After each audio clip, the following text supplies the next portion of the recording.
Okay, in this video, I wanted to go over something different and look at some mistakes that I see people making when it comes to starting their publishing journey.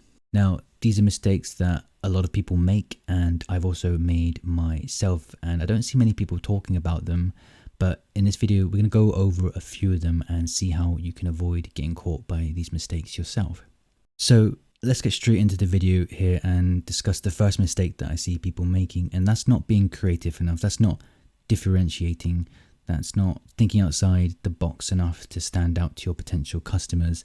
Now, I'm going to give an example in just a second what I mean here and why this lack of creativity is ultimately just becoming a waste of time for people that are uploading low content books. So I fell victim to this to begin with, and I'm pretty sure a lot of people are doing the exact same thing right now and just spinning their wheels and ultimately wasting time and probably money. So let's go ahead and take a look at an example now.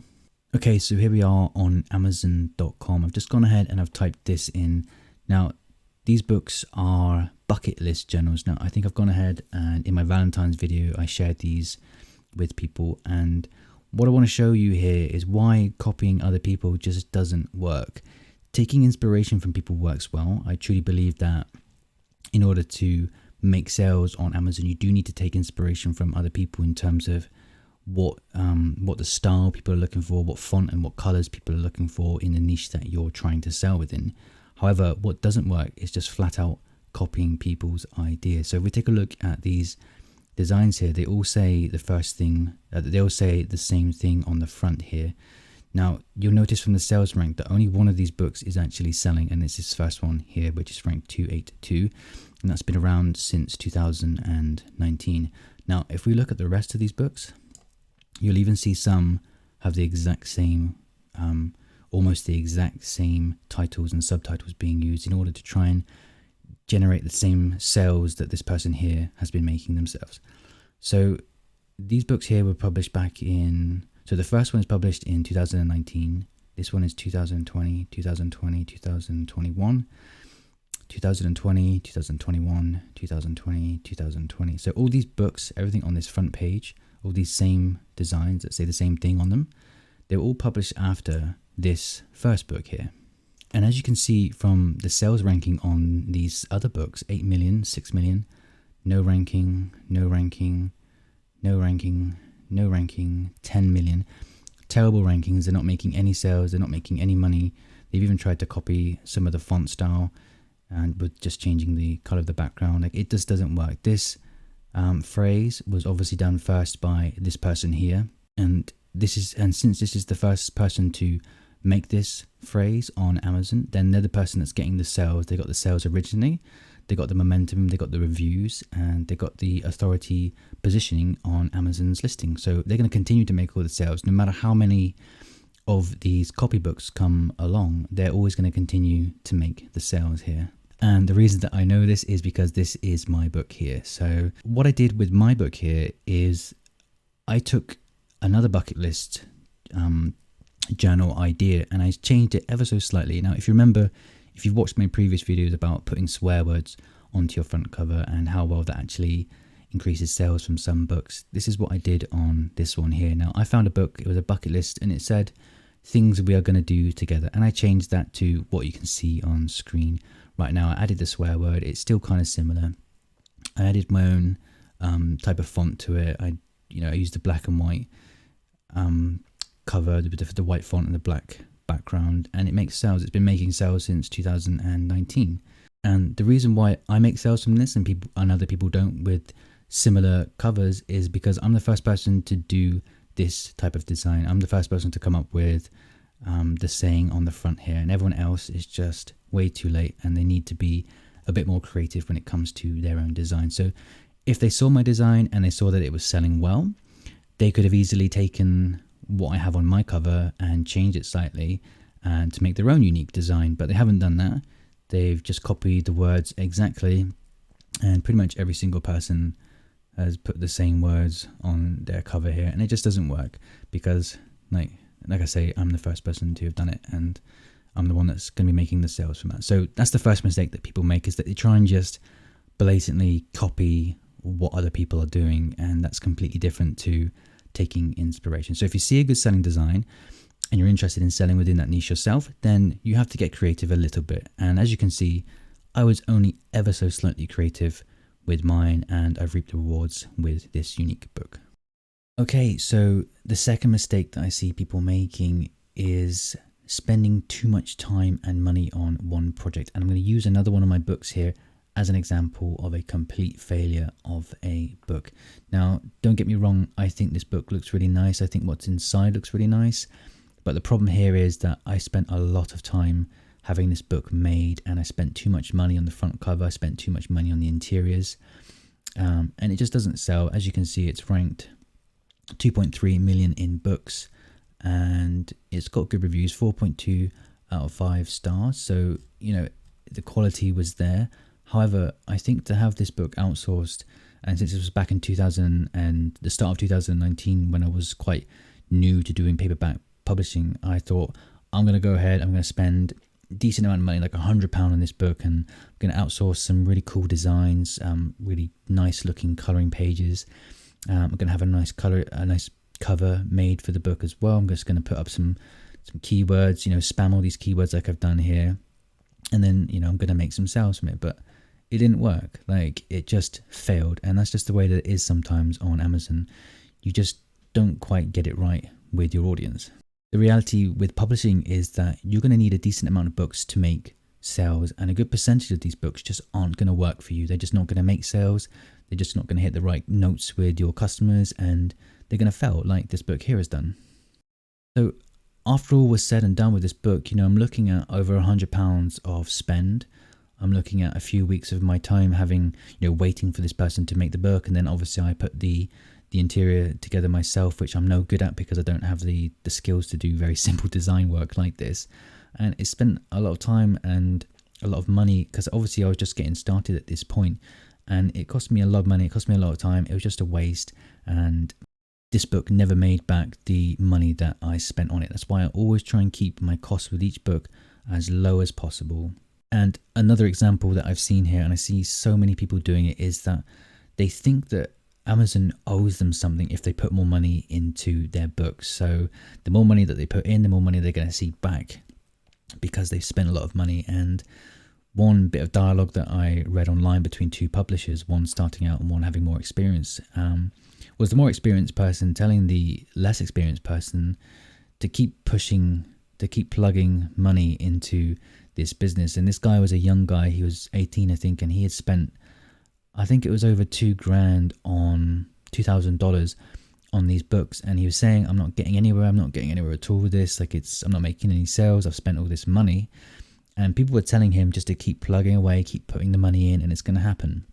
Now, this doesn't work like that, unfortunately. Like, yes, of course, like a good quality product was going to cost you more, and it will help you make some good sales in the long run.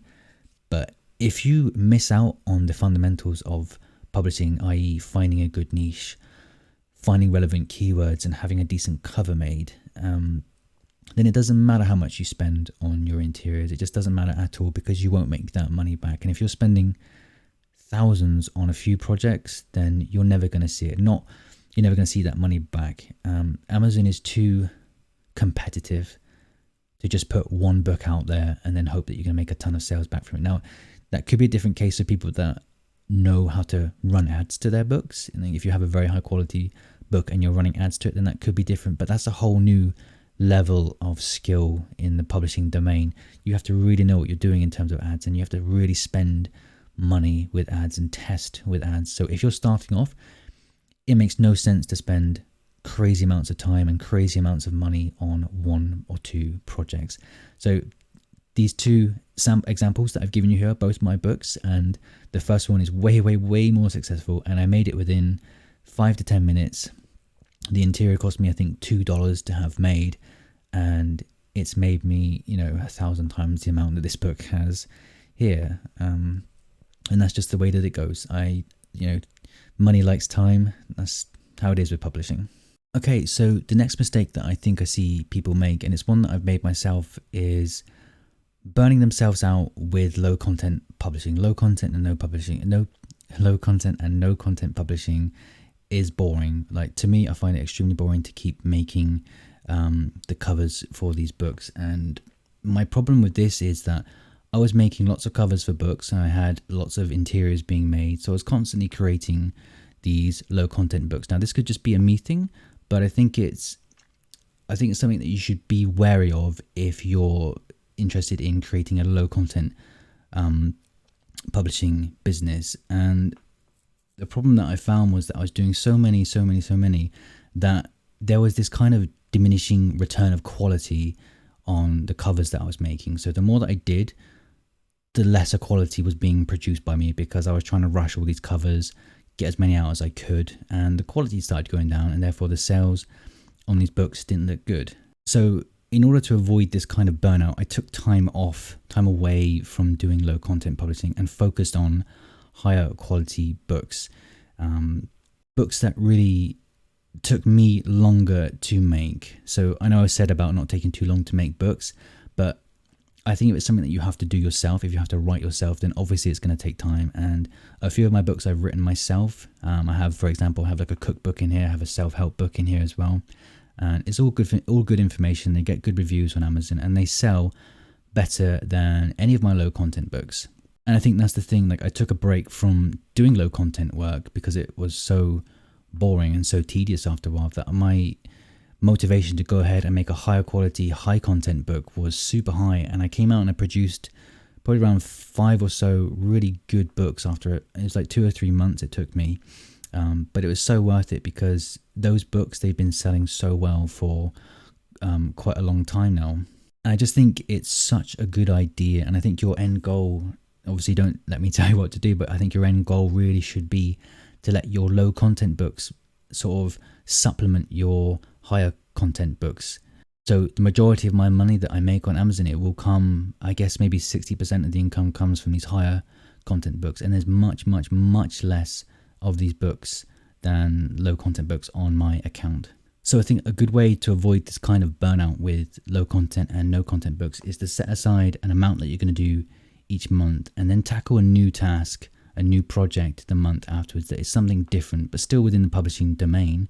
So you could take 50 low content books next month, and then the month after that you can go ahead and just try and make or have outsourced 2 higher content books. And then the month after that you can go back to your low content publishing and be fresh with more ideas and more motivation.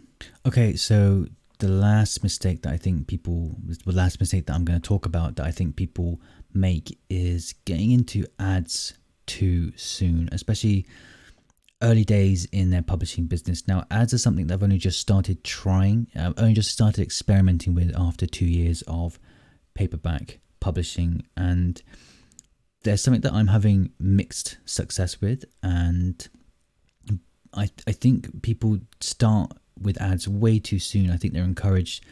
They've been told that ads the way forward. Ads the only way you're going to make money in 2021 and beyond, when that's not true. Like, my business has been running absolutely fine for the last 2 years with hardly any ad spend, no ad spend for the vast majority of it. And I think people are too keen to get in and start running ads to their books. Now, I think there is something to say for ads. Even if they don't earn you money, I think it could be a good thing if you can break even on your ads in order to get some ranking, in order to get some reviews on your book. However, in terms of actually turning over a profit with ads, I think it's quite rare to see people do that. And again, what this is going to come down to, in order to actually find out enough information about your book, you're going to have to spend quite a bit of money on ad spend to see how it actually performs within the keywords that you are targeting. Now, if you're spending X amount per day, every single day on your ads, then eventually it's going to cost you quite a bit of money, and it's going to get to the point where you're going to have to ask yourself whether the money that you're spending on ads is actually worth doing at all. Is it actually bringing your book and your business any sort of value or monetary gain?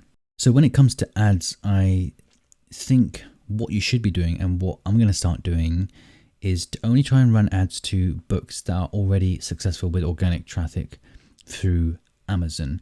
So if you can imagine sending traffic to a book that nobody wants, if you haven't picked up organic sales, you're probably, the likelihood of you getting traffic on Amazon organically is very high because it's such a huge marketplace. So if you're not getting sales that way, then you'd have to assume that there's a fundamental issue with your book. And if you're paying for more traffic to be sent to a book that people just don't want, then ultimately you're just wasting money on this book. You have to get the fundamentals right first with your niche research, your cover, and your keywords. They're the main three things that you need to focus on before you even consider running ads. And when you do run ads, I think they should be to books that are already performing well. Okay, so that is it for this video. If you think that this information is going to help you at some point in your publishing journey, then please go ahead and subscribe or leave a like or just leave a comment. I'll be happy to hear from you. But either way, there's plenty more to come.